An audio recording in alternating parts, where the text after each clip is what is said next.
All right, we're live. Hi, friends, on YouTube. I am joined by my friend Kurt, and he's going to help me deploy my app and my database and my Redis cache to multiple regions all over the world so I can have a lightning fast app. If you want to participate, then you're absolutely welcome to, but I ignore the YouTube live chat feature. So come over to Discord in the KCD Meetup channel, and that's where we can chat if you have questions or whatever.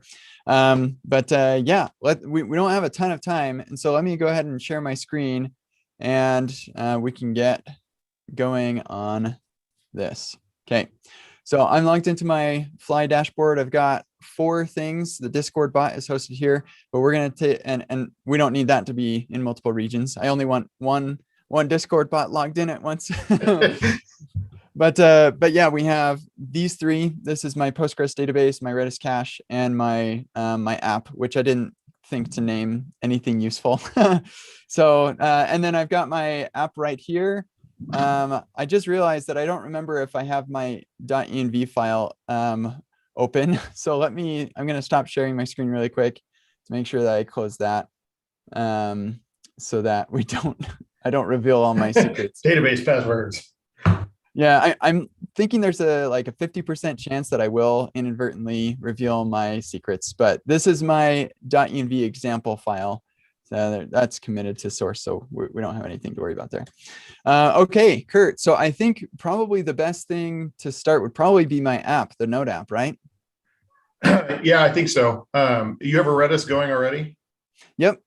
We've got Redis rolling. And the whole thing is hosted at kent.dev right now.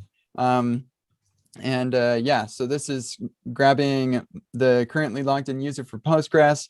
When you go to the blog, all of these blog posts and everything are cached in Redis. So that's where we're at. Yes. Here, one second, I'll be right back.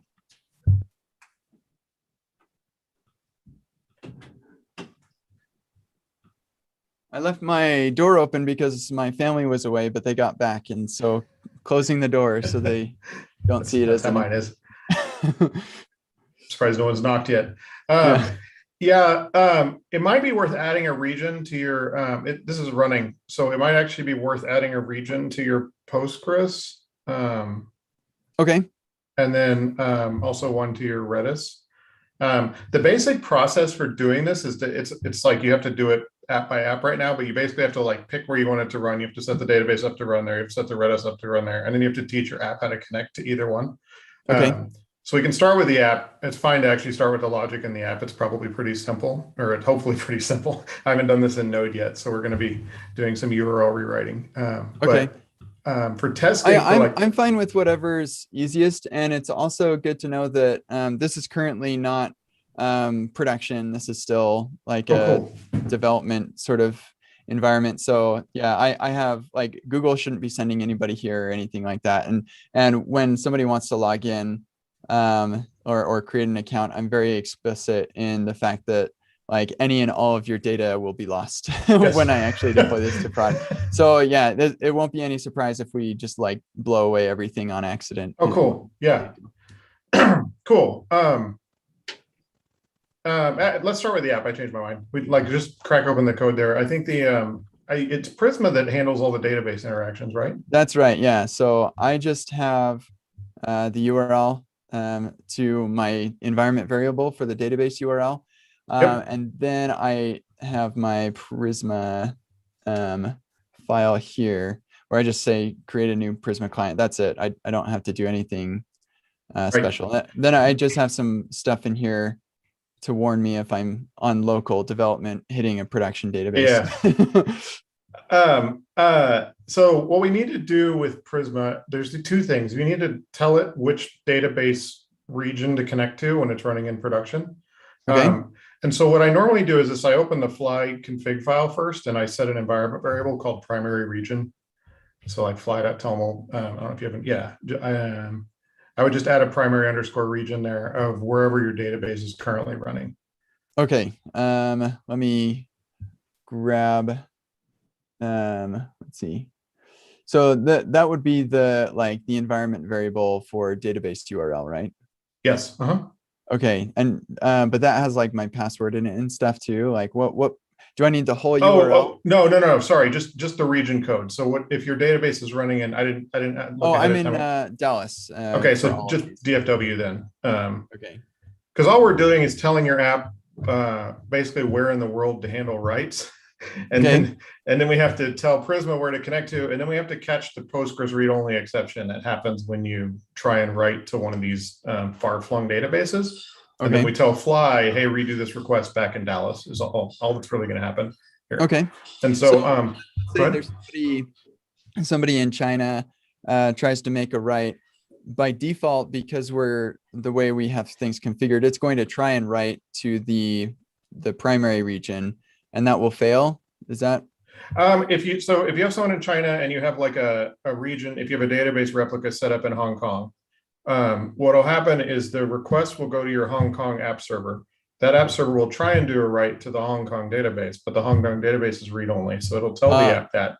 And then the app will tell us, hey, I need this request to be handled in Dallas instead. And so we'll replay the whole request back to Dallas for you, where it can just go ahead and transparently do writes.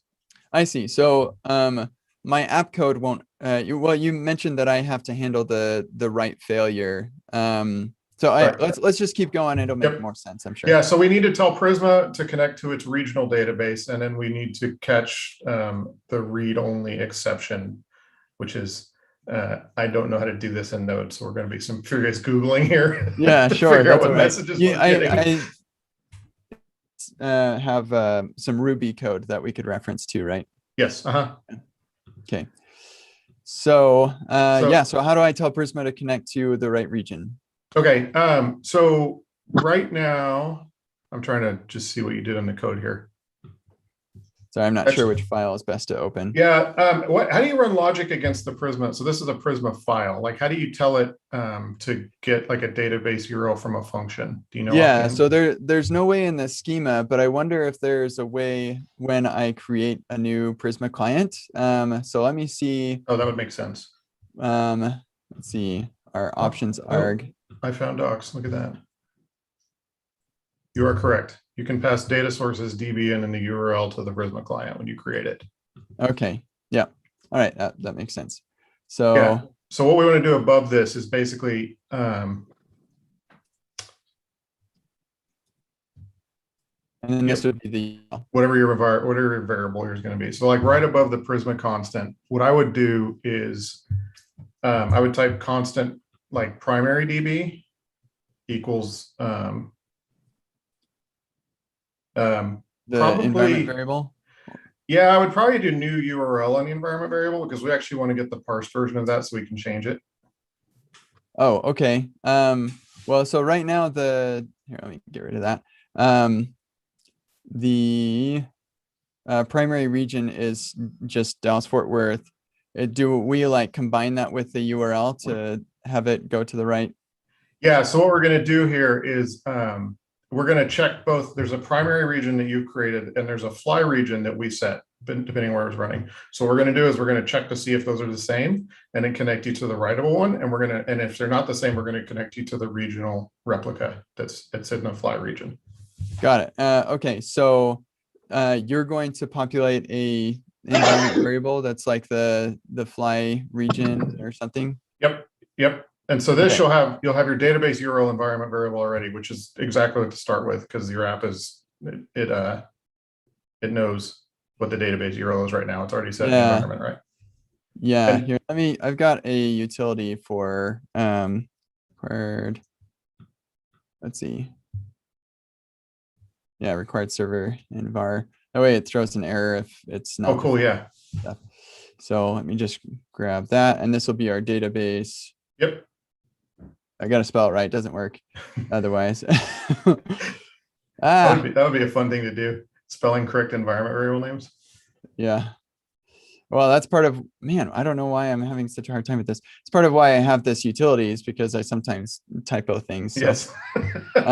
It's fun when it crashes with an actual error instead of, Yeah, exactly.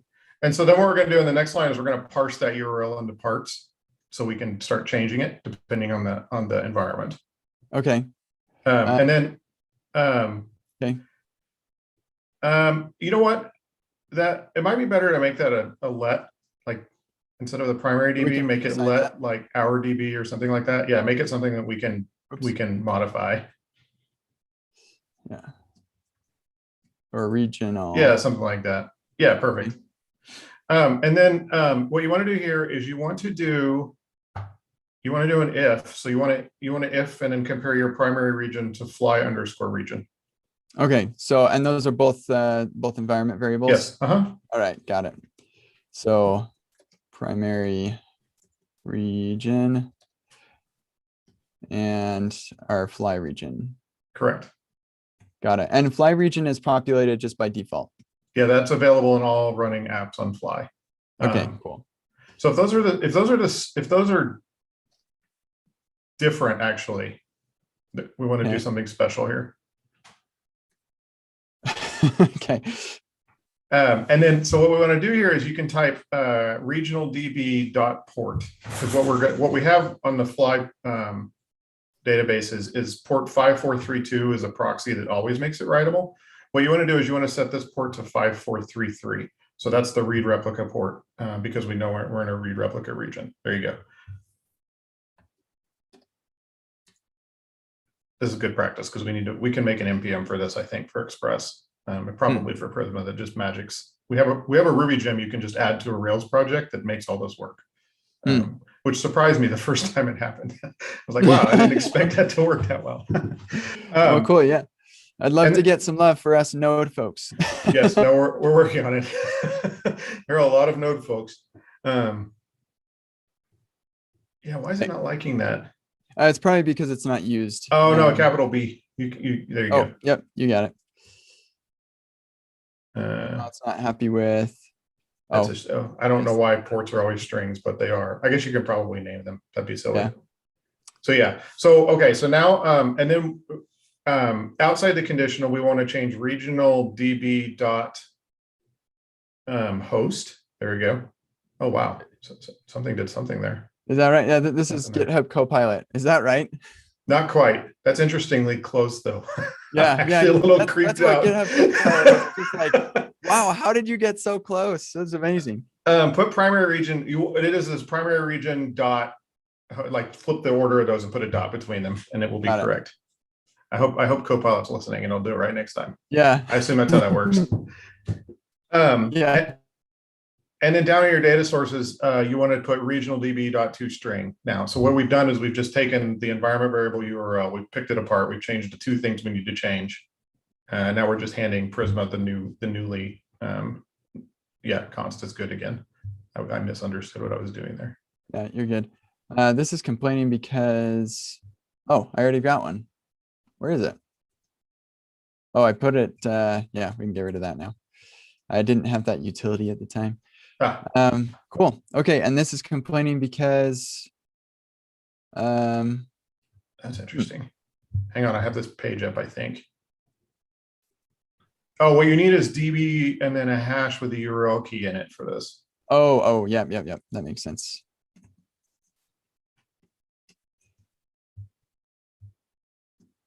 Yeah, cool. Okay.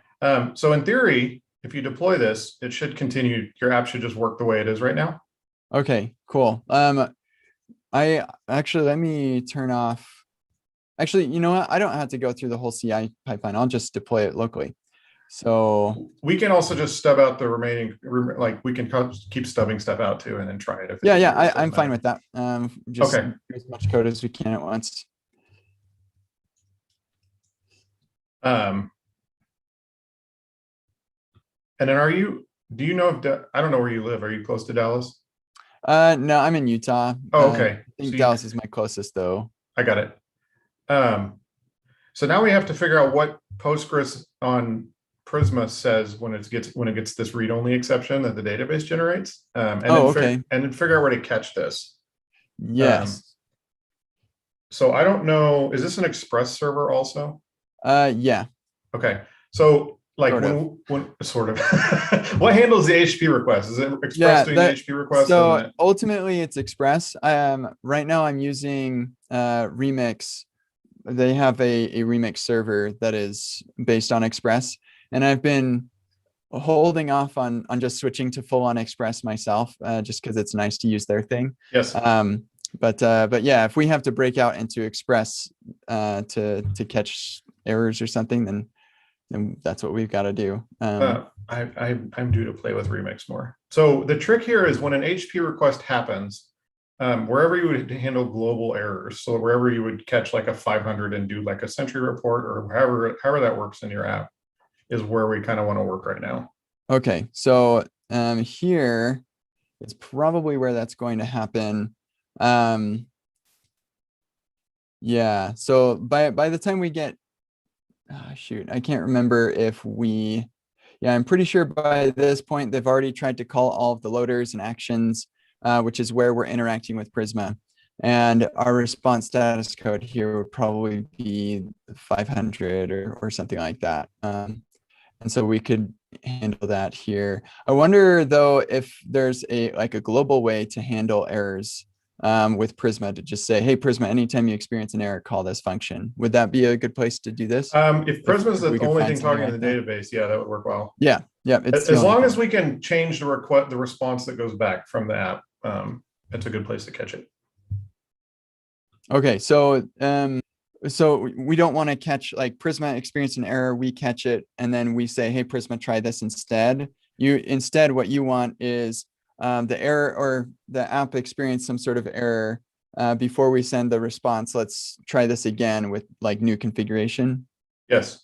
Yeah, it's what we're doing is we're telling Fly, our global load balancer, basically do this whole request over. So it's here, I'll send you the Ruby. If you can, I mean, Ruby's at least easy to read sometimes. So what you see there is that I put that in Zoom if it wasn't obvious. Yeah. Okay. I'm gonna put it in the Discord too. Yeah. So. Cool. So what we're seeing here is that this is I don't know how much Rails you've done, but this is kind of the base controller, and we just globally said catch this specific statement invalid error that active record generates, which is a wrapped Postgres exception, and then we check to see if it's a read-only SQL transaction error, because that's how we can detect that we just tried to write to a read-only database. Got it. And if it is, then we use the primary region and then set a replay header to say, hey, fly proxy replay in the primary region, and then just return a response. And I use status code 409 because it seems closest. I don't know how up on your status codes are, but I like having status codes that are correct. I try to make it correct. Yeah. So here, let me just try something really quick. We'll see what we get when I throw an error just arbitrarily. And so let's do. Oh, that's a good idea. Yeah, response, status code, and response. Well, that's probably all that's useful. Maybe remix context too. I just realized I can go look at the Ruby that generates that error too and see what it's doing with. So then if I go to like the blog, or actually, we'll go to the root where I'm getting the user.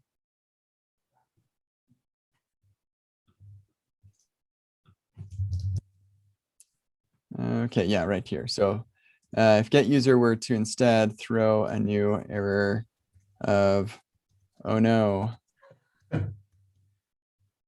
then we come over here. Sorry, whenever I'm live streaming, my computer decides that it really doesn't want to go fast. So it's going to take a second. That's just how Apple gives you to give them more money, or whoever exactly. you buy your laptops from. Yeah, it's so funny. I'm just like, man, this Apple computer is the worst. I can't wait for the next one. I'm on round 10 of that, maybe by now. Yeah. Oh my gosh. And then it takes way too long to get there. This M2 chip better be amazing. Okay, cool. So we got that. And just give myself a little more room. Yeah, a bunch of stuff logged here.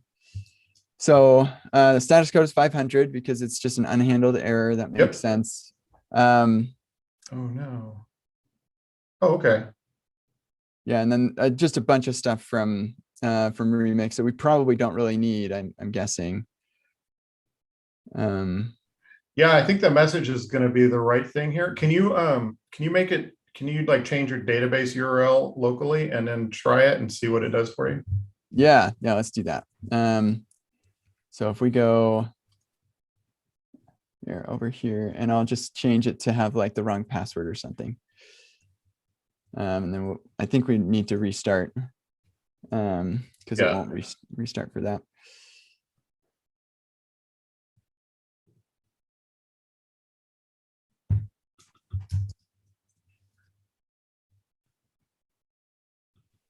Probably don't need post CSS running right now, but oh well. Oh, okay. So we're looking for a Postgres error code of 25006.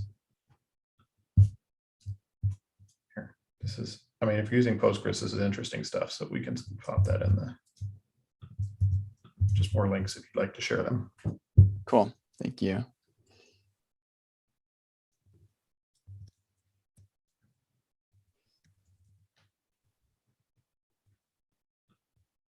All right, I stuck that in the Discord as well.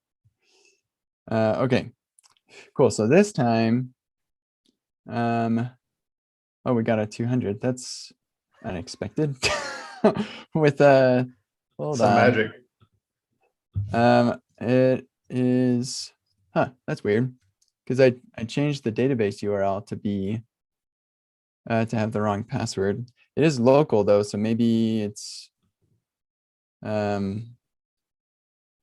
don't know. That's weird. That was unexpected. Let's see. Yeah, I've got the database URL right there. Okay, here, let me just try one more time. We'll change the username to, and actually maybe I'll change the port. It just won't be able to connect at all. That might error out too soon, but we'll see. Oh, actually, where is, let me just make sure. Yeah, change the database name. It might give you, just like having a non-existent database might be pretty similar to a. Oh, yeah. I'm just trying to see what Postgres driver Prisma is using under the covers. Okay, cool. And actually, I also grabbed my script to just run just the node server. I don't need post CSS running. That should maybe make it a little faster. We shall see. Man, it took an entire second to build. Boy, we've come a long way since Webpack days. Are Webpack days over? Someone needs to tell me when this happens so I can get excited. Yeah, I think they're over for lots of us. Oh, nice. Definitely are over for me. Okay, cool. Here we go. Yeah, so we're still getting a 200 right here. I'm not sure why, because we got, and this actually could be the initialization right here. Oh, I see. That's probably what's going on because it's trying to, it's interesting. There's an error code on that exception object. I wonder if we could anyway.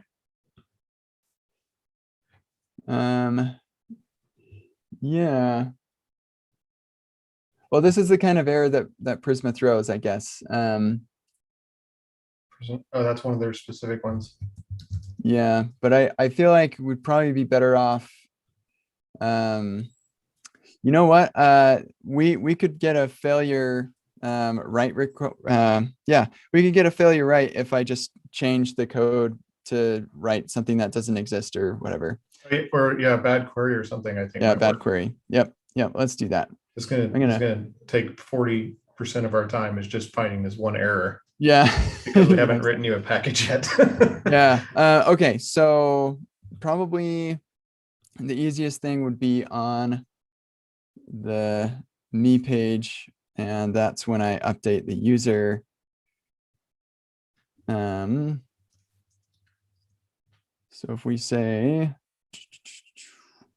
update user and we misspell this, TypeScript's not going to like that, but neither is Postgres, and that is what I'm going for.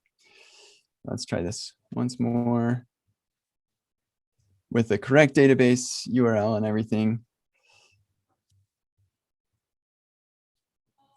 And I guess I'm not logged in either, so we'll want to do that.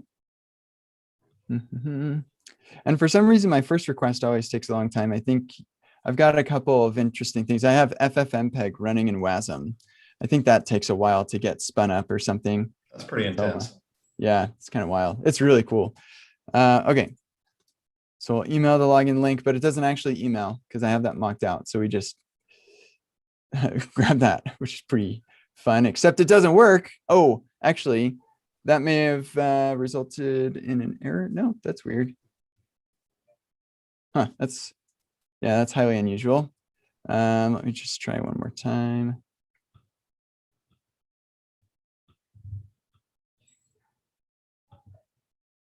What the devil? Oh, gosh, dang it. I'm sorry. This is not what we need to spend our time doing right now. You know what? It'd probably be easier to have it just try and write something.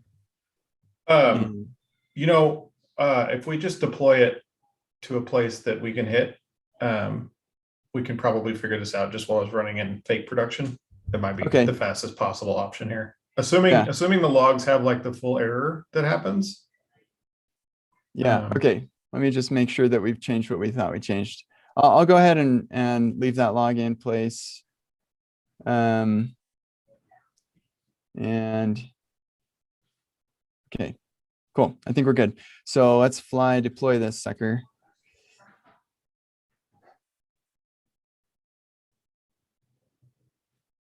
This might take 8 minutes. I forgot we have to do these build pack things. Oh yeah, these do take a sec. Dang it. No, it's fine. Just let it go. Well, if you want to let that run and then start showing me, you have Redis Cache stuff in already. Yep, it's working. And the way that works is, I'm just using the Redis package from npm, create the client with that URL, and then I have a get, set, and delete, and that's it. Cool. So this we basically want to do the same thing with the Redis URL as we just did with the Postgres one. Okay. The one question I had is for Redis, when you do a delete, do you want it to just delete from the region, or do you want to add a global delete and make it something to delete from every region? Yeah, so maybe in the future I'll be a little bit more smart, but I want it to delete from every region. Primarily what I'm caching is like globally useful stuff like my blog posts and podcast stuff. Okay. So in that case, so I have a repository with a Redis setup here that has some basic instructions for how you do this. I did some node pseudocode for you on the README. Okay, and I think, was it that geocache thing? That's the one. Okay, cool. And that's public. You should be able to see it unless I messed up the GitHub somehow. Oh, I looked at it earlier. So what we're actually going to do for Redis is we're going to create two connections, one that's like a local cache connection and one that's like a global write connection. Okay, yeah. Okay, so. Yeah, so that's setting up the database. If you scroll down to the bottom, there's like 5 lines of JavaScript that's kind of doing the, yeah. Got it. Okay, we'll just grab this. Now that I look at this, it's slightly wrong. So like primary, yep, that's right. And this is going to be that primary. Yeah, region. so you're also going to want to override the primary host name to make sure that it's connecting to primary. The default URL we give you just connects to any of the Redis instances, which is not optimal, or not what you want. Okay, I'm sorry, I'm not sure. Yeah, okay, so you see how right there we're setting the replica host name to be kind of the current region we're in? Yeah. We also want to set the primary host name to be the primary region environment variable version. Does that make sense? Yeah, so basically the same thing, except with primary. Yep. But then instead of the my Redis app internal, this needs to be like the Redis URL, right? Or the Redis domain. Oh no, you can use primary dot host name like we did on the Postgres one. So yeah, the host name that's from that URL works just fine. There's a catch. Okay. I didn't notice that at all. So this will be our the primary .host .host. or Yeah, host that makes name. sense. I can't remember why there's both of those in this particular JavaScript object. There's host and .host name, and I don't know Yeah, what the difference I is. never remember which is which either, so we might be wrong. Here, let me double check. Yeah, I don't look up docs. I just pull up the browser console and testing now. That's what I do, but I can't type in your screen share, so I'm stuck doing the actual research. It's very odd. Probably works better, really. If I actually did it this way, my life might be easier. Okay, and we'll do the full. Whoops. Okay, so host and host name, they are exactly the same. It might be different if you have like the password stuff in Oh, there. okay. Oh, you know what the MDN says.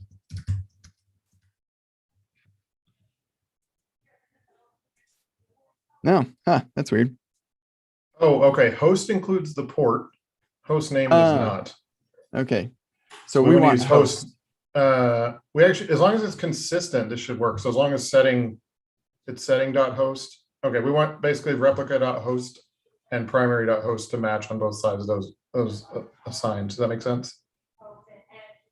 So we're setting host name on the left there and using the value of host. Oh, got it. Those should be the same. I think as long as they're the same, we can use either.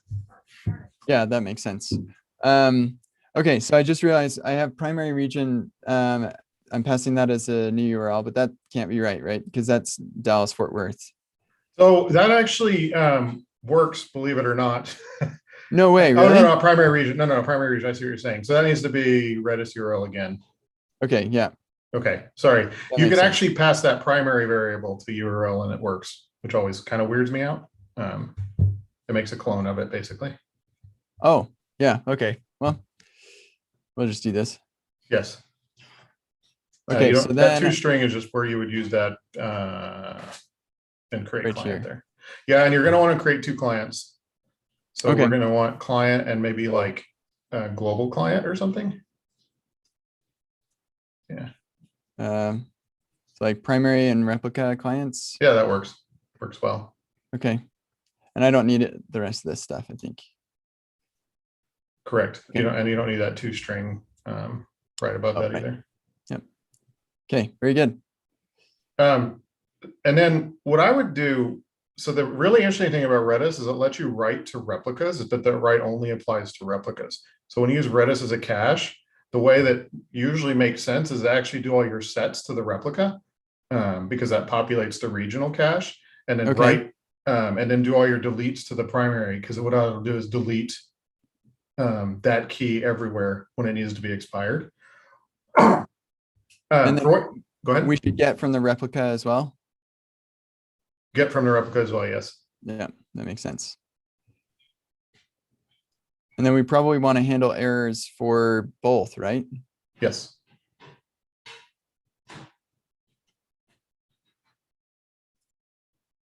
Whoa.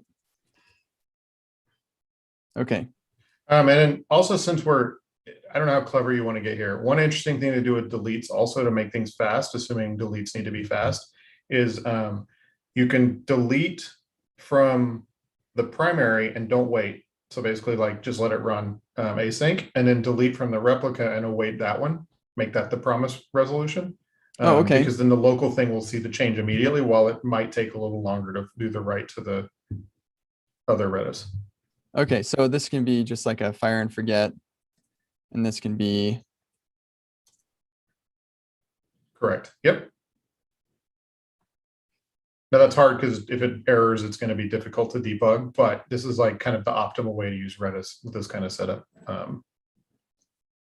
When this blows up and you get millions of visitors.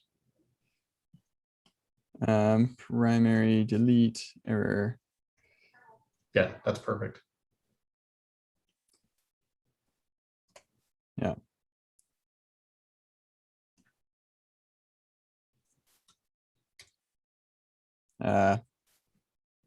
Primary, we only care about replica. Now, for me in Utah, my primary is in Dallas. My primary and my replica will be the same, right? Yeah, and you could write some conditionals to account for that, but it's okay to do it naive. What's going to happen on, like in this case for you, is it's just going to delete it twice in a row, Yeah. which is Okay. not a big deal. The other weird thing that's going to happen here is since you're hitting the primary region, the stuff that you actually write is actually going to go to all regions, because you're effectively writing to the primary at all times from Me where in you Utah. are. Yeah, you in Utah, which is also fine. Like we could make this perfect. It's not going to matter. I think actually it'll work just fine, and you won't notice. I think the trick here is to be writing where it's fast for you, and not necessarily worrying about the rest of the system. Yeah, yeah. Well, and actually, now that I look at this, the only time we're using the primary client is for deleting.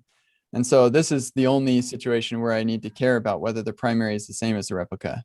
Yes. Okay. Yeah, that's, so I'm just gonna stick this right here. I have a draft blog post that covers a lot of how you use Redis in this way, because Redis is a really interesting database for this type of stuff.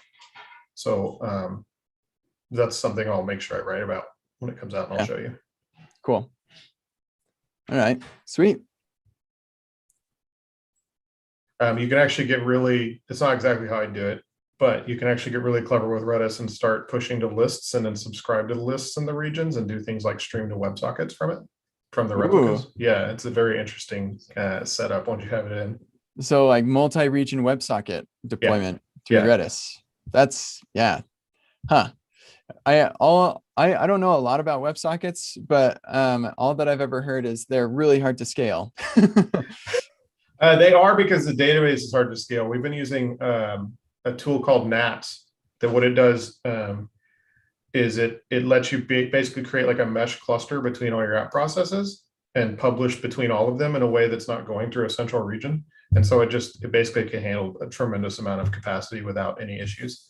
But WebSockets have gotten easier to scale. On Node, they're probably relatively easy. On Ruby, they're terrible. On like Elixir, they're amazing because you can handle like hundreds of thousands of connections in a relatively small application. Yeah, that's interesting. Okay, so I feel pretty good about the Redis stuff. So in the with Postgres, if there's an error, it's because we're trying to write to the wrong region, to the non-writable region. To read only, yep. Yeah. Here we don't have that problem because we just well, hold on. So if I write to the Redis cache in the replica region, do the other regions get that right, or do they have to write it later? Okay, they write it later, which actually surprisingly in like a multi-region setup is the way you kind of want it to work. But there's a Redis config thing that allows you to write to replicas, which is what we're taking advantage of here, which I just linked you to in our little source. Okay. Yeah. But what's interesting when you do caches across geos is they don't really, they're almost never the same. There's way less overlap between regions than I expected when we first started working on this type of thing. So writing to a local region, again, like for a large set of cache stuff is a decent thing to do. So like one thing that you could do if you wanted to is actually write to the local replica and write to the primary if you wanted to refresh the cache everywhere all at once, just like you're doing for the deletes. You could actually do a fire and forget write to the primary the same way, but it would still be fast because the replica gets it first, basically. Yeah. Should I do that? I think the answer is probably yes. Like if you have like, call it hundreds of megs of data instead of like tens of gigs of data, you should probably do that. If RAM gets expensive and you don't want to run it in 5 or 6 places, like you should just write to the replicas and not do the kind of duplication as much. Yeah, I think the most important thing is deleting, because the primary reason that I'm doing this is because if I make a typo, I don't want to redeploy, like fix a typo in my content. I don't want to redeploy my whole app. Right. But it takes a second to compile the blog post or whatever it is. And I don't want to make my users wait. And so we cache that. But yeah, if I fix a typo, then I need it to purge basically right purge. then. Yeah, exactly. Yep. I need to purge. So yeah, being able to delete is important. But So this isn't quite true, but we basically just built Fastly because Fastly has instant purge, and we basically just built instant purge with Redis for you. Yeah, that makes sense. That's cool.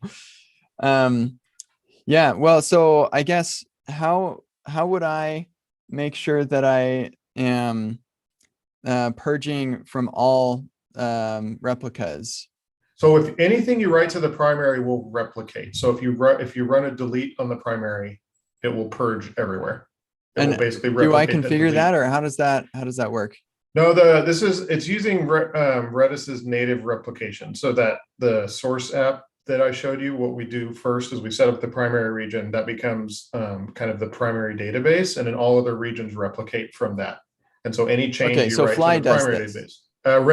Fly, it's like on our infrastructure, but this is like Redis native. We're just kind of doing a clever way of deploying Redis.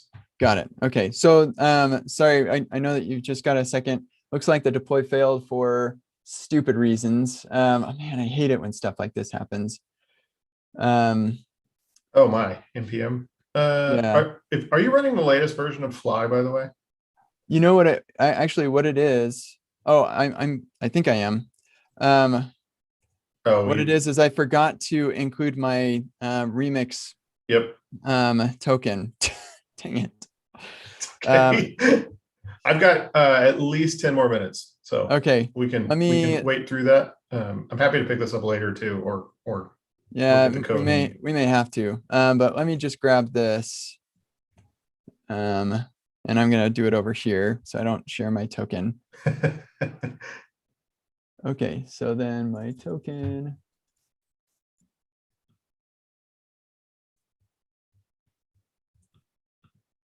Okay. Okay, and Fly. Boy, that is unfortunate that we had to wait till it was almost done. Yeah. Oh, well. Yeah, that's fine. Okay, so let's talk about this Redis configuration. Does Redis just pick this up automatically? They which one? The config right there? Yeah, the one you gave to me. Yeah, if you go into the Dockerfile in that project, there's, I don't know. Oh, no, in the GitHub repository I gave you. Yeah. So all this Dockerfile is doing is it's using the base Redis. It's adding a tool for doing DNS lookups, and then it's adding our Redis config, and then it runs a shell script that I wrote to basically put Redis in the right mode, depending on if it's in the primary region or not. So if you go back to that start Redis server script, there's like if you like shell ifs, I've written a lot of bash for this job. I don't mind copy pasting shell ifs. Yeah, I will. It took an embarrassing amount of time for me to debug line 8 because there was not a space between the quote and the bracket. So welcome to the shell. So what this is doing is it's basically getting the IP address of the primary Redis or the internal Fly IP. And the reason for this is because those are IPv6, and apparently Redis won't use a host name to replicate over IPv6. It's very irritating. But then it says if we're the primary region, just start the Redis server as is. If we're not in the primary region, we start this as a replica, and then we use the primary region as kind of the master. We set that.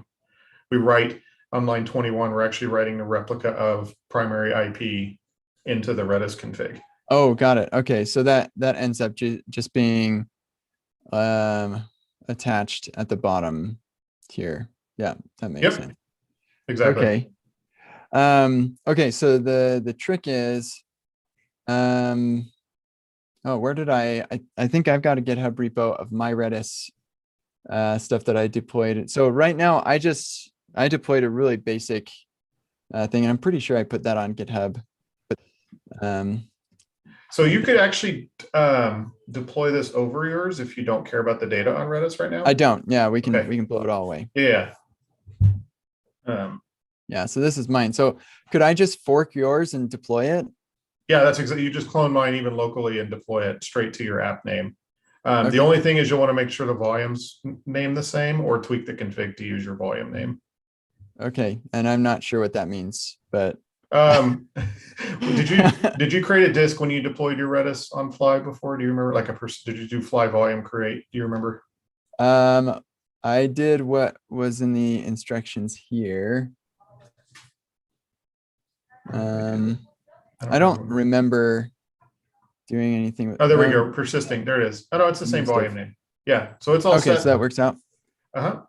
You will want to change the config file to set the primary region. I think I use like Santiago, Chile for the primary region for everything, so I can test like a really slow one, because that's like slow from where I am at all times. Okay. You probably don't want that.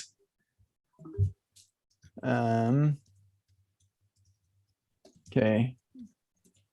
I'm actually gonna fork that so I can make changes and whatever. So.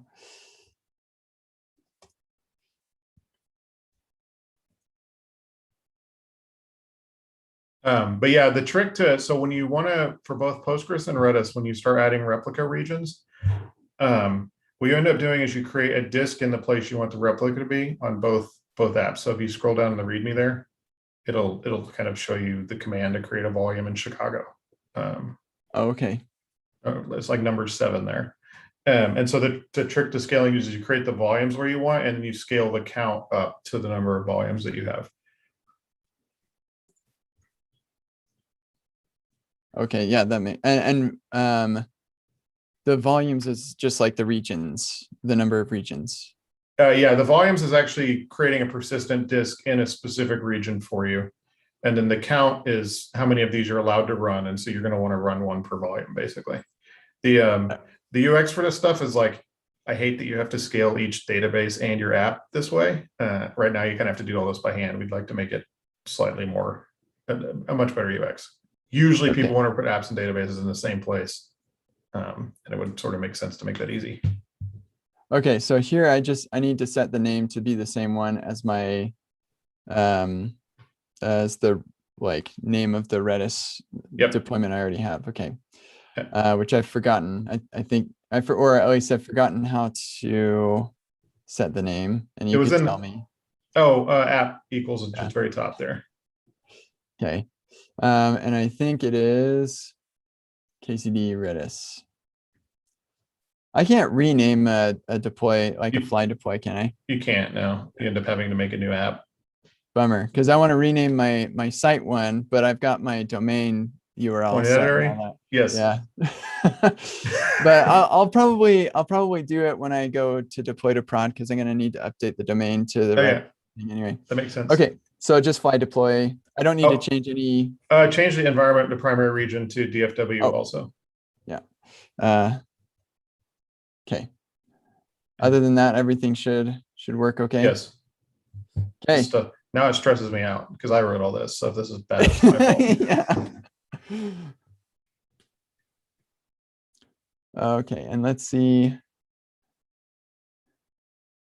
Right now we are parsing the package JSON. Looks like install is happening. Yep. So that was it was running through the lines of the Dockerfile there. And now it's pushing the resulting image to us. This is Alpine, so you'll notice that it's, how big did it say it is? It's small, like 16 megs, I think. If I made an app that was 16 megs, like I would, Twitter would destroy me. It's all relative. Yes, it is. But this is 16 megs for everything, including what's effectively the node modules folder. So it's the good 16 megs, not the. Okay, cool. So should be deploying now. And now this is still insecure, right? Is there something I need to do to make it secure?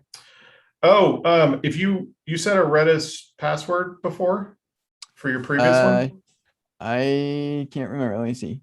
Do fly secrets list. Right on this? Yep. It won't show the secret. It's just hashes.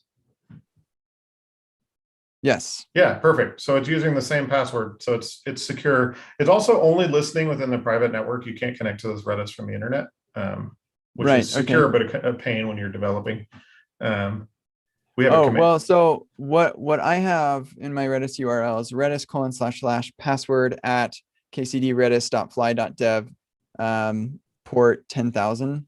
Oh, okay. So we might have just broken that then. So that was if you go back to your previous app, there's a services section in your fly config that you can add to this to make it work the Okay. same way. Okay. So just copy that whole services on down block. Oh, and put this in Wait, our which fly app is config. that? That port looks wrong. Is that your node app? That's No, my node no. app. Go to the Redis one you had deployed, your previous Redis fork. Oh, yeah. Okay. Yeah, and then there's a services block in that one Got it. that's making, yeah, so that's what that looks right. Okay. And in this deploy should be really fast, I think, because it should just, sorry, my dog's barking. I don't know what he wants to play. He's bored. We got him a puppy because we thought he'd play with the puppy, and instead he just grumps at the puppy and tries to get our attention still. Now he's jealous of the puppy. It is. It's ridiculous. Okay, so this should behave similarly to your previous one. Okay. Now, do I need to have a Redis S URL for it to be secure or no? So if you're connecting internally, so like an app to like running your app on fly and connecting to Redis is secure by default because our whole network is encrypted.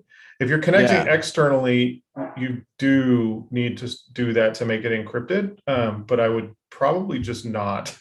It's like the certs are difficult enough that I don't know that I would try to do that. Yeah. All right. I don't connect directly to it very often anyway. So. Yeah.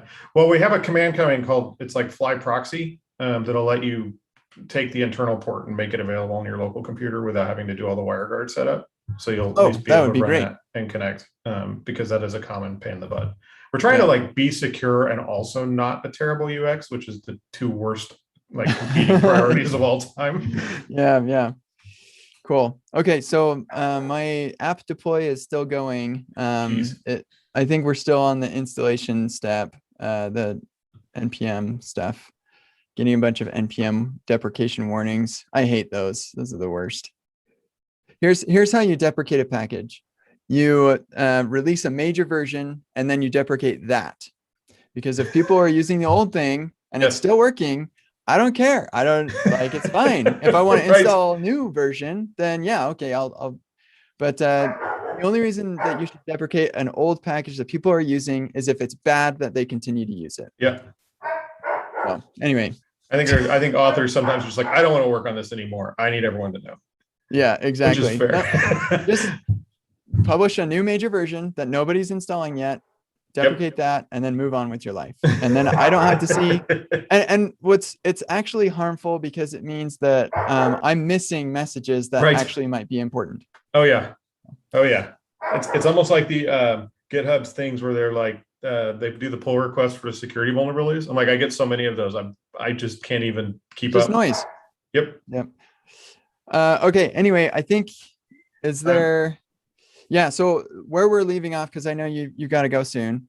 It just finished installing, so it should deploy pretty soon. But I need to find out what type of error happens when Postgres fails to write to do a write. And then inside of here, I need to do something similar to what you've got in. Oh, I lost it. Wherever that Ruby is, to tell Fly to redo the requests from a different region. Yep. Okay, so that the request that it's redoing is the database request, not the like HTTP request that the client is making, right? No, it's actually the entire HTTP request. I see. Okay, so my app is running at a region in China, and so a person comes in, they're doing a write, and it fails because the write failed, and so we're saying, hey Fly, I want you to actually take the same request and send it to a different region. To DF, to Dallas, exactly. Okay, and so that's what that little block of Ruby code is all. That's exactly what it does. And we wrote a whole blog post about this. It's somewhat counterintuitive, but it actually works very well with like minimal code changes. So it's been it's an interesting.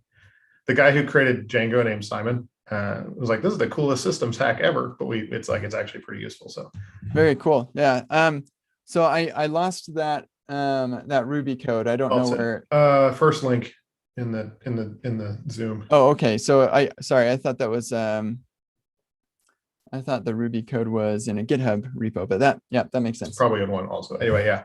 So, and that guide actually walks through the whole thing too. So if you find something we did doesn't make a lot of sense, like farther up is how you're picking the connection. Yeah, I've read through this, and it sort of made sense. So I'm glad that you're here to help me get it going. This is also like way not what I do. So I really appreciate your time. So now I'm not sure how to do this in Node. So what I need to do is find out what the primary region is, and then I add this header onto the response. So the response that should be going to the end user, to the client, right?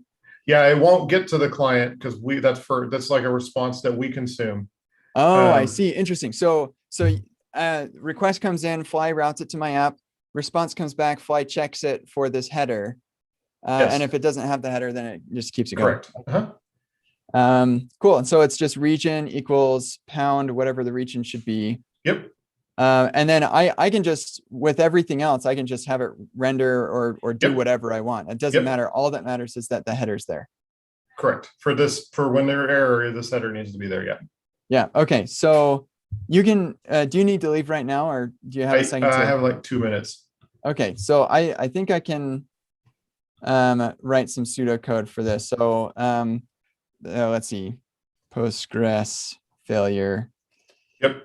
So if there is a Postgres failure, then we're gonna just add this header. Well, let's get that primary region. Here, where's my Prisma?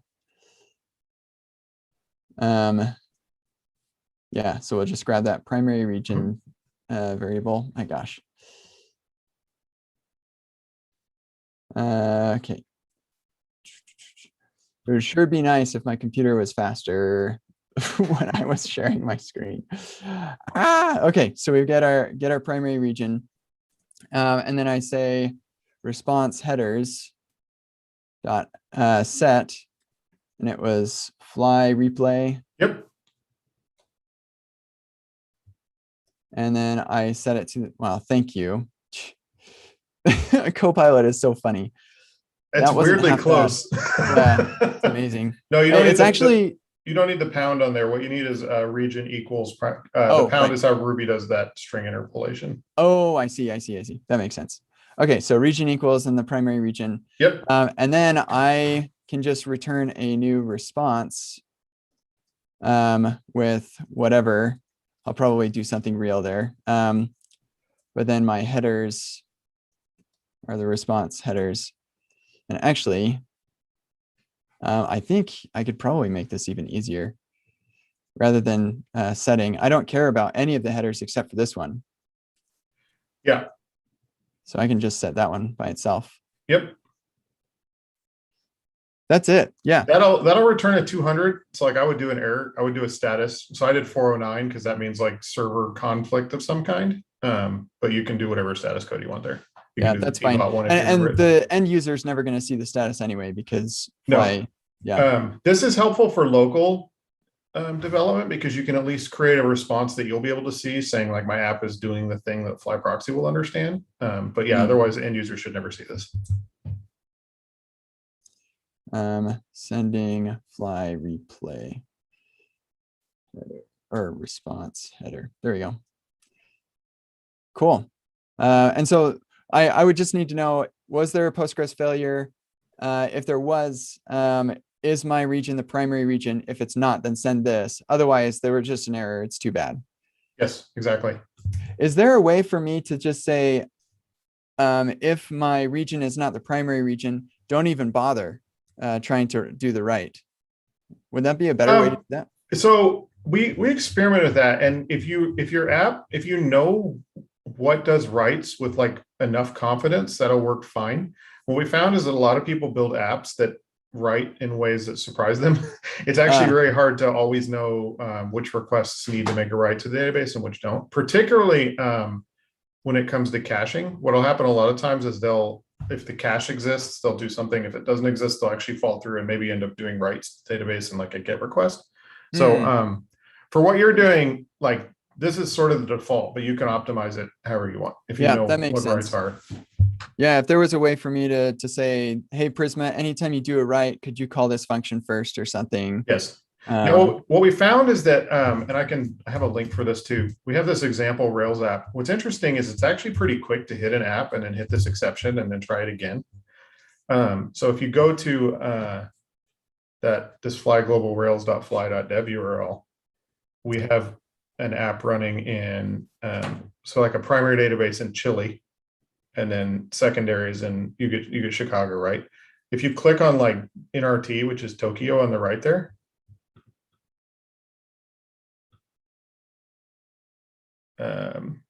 oh, Denver, I need an icon for. So you'll see the total response took 603 milliseconds because it had to go all the way to Tokyo and back when it did that. But the actual like hitting of the app and doing the replay was like less than 10% of that time. It's not, it doesn't add a ton to do the exception bit. And this is Rails, this is not Node. It's slow. Yeah, well, okay, that makes sense. So this would be an optimization to do when I have fixed all the other even slower things. Yeah. But if you go back to Ord there, it's probably more like 100 milliseconds when you're not having to go all the way to Tokyo. So it's this is my, I don't know. Yeah, and that replay times. Right, there was none for, oh no, there was a okay, yeah. So yeah, 3.3 milliseconds is not very long. Yeah, that's cool. So I won't even worry about it then. I think that's where we're landing for most things is like, if you catch the exception, that's usually good enough. It feels a little gross because we're not used to doing things that way, but yeah, we're relying on exceptions. Yes, but it's really reliable. The database will tell you if you can't write to it. It's like, it's the app, it's the only way to know for sure. Yeah.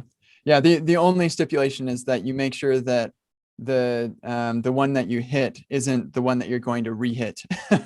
Exactly. Otherwise, although we'll keep on going forever. We'll just swallow that. It won't. Yes, it won't do what you want, but it's not going to break anything either. So. Yeah. Well, wouldn't it? It would keep on going though, right? Because oh, I see. So if I say, hey, replay to the same region I'm just at, you'd be like, well, I mean, I just played there, or. Yeah, exactly. Okay. It won't. It'll just. What it will probably do is just serve an error to the user at that point, which is again not perfect, but. Okay, I see. So I probably still should handle this, checking, is this the same region? I think it's good to make it explicit for that kind of magic. Yeah, that makes total sense. Okay, cool. So all I have left is figuring out how to determine a Postgres write failure, and comparing the region, and this should be good to go. It is still deploying. So. I hate build packs so much. If you update your fly, if you do fly version update, you should start caching those, which I think broke last time you tried it, but it was for an entirely different reason. Oh, was that on your GitHub Actions? Yeah. So what is it here?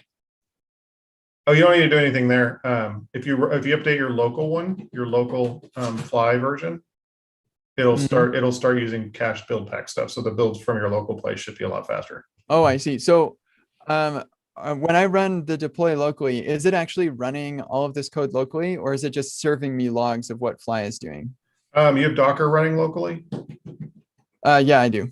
That it is running all locally. In fact, you can speed up your computer by turning your local Docker off and using our remote builder when you run. Oh, fascinating. That's so interesting. So if I pulled up Docker right now, I could see that it's running. It's running like a virtualized Linux x86 or was it AMD 64 or whatever. Wow, that is. I'm not seeing it in my container app list. Oh no, I've got Heroku packs in here though. Yep. So I'm just not seeing anything running right now, but I don't know enough about Docker to know if I'm looking at this right. I don't know what the output's doing right now. It might be past the build and doing. I can tell. Oh yeah. I can snoop on what's happening. Okay, but anyway, that I don't deploy from local very often. So so now deploying. Now that's interesting. So when I push to GitHub Actions, it's running Docker there. So is it probably using the GitHub Action CPU to It is, run yes. the build? And you can pass remote only to the fly deploy to use our That's what it was. builder. Yeah. Yeah. So that should be faster because we actually keep your disk around, and GitHub Actions is really bad at caching Docker stuff. Yeah. Yeah, they are. Yeah. It is, we spent a lot of time trying to figure that out. Cool. I know you got to go like I 10 do. minutes Yep. ago. Yeah. So no worries. thank you so much. This was fun. I appreciate your problem. time. Anytime. Talk to you later. See you, Kurt. Bye. And thanks everybody.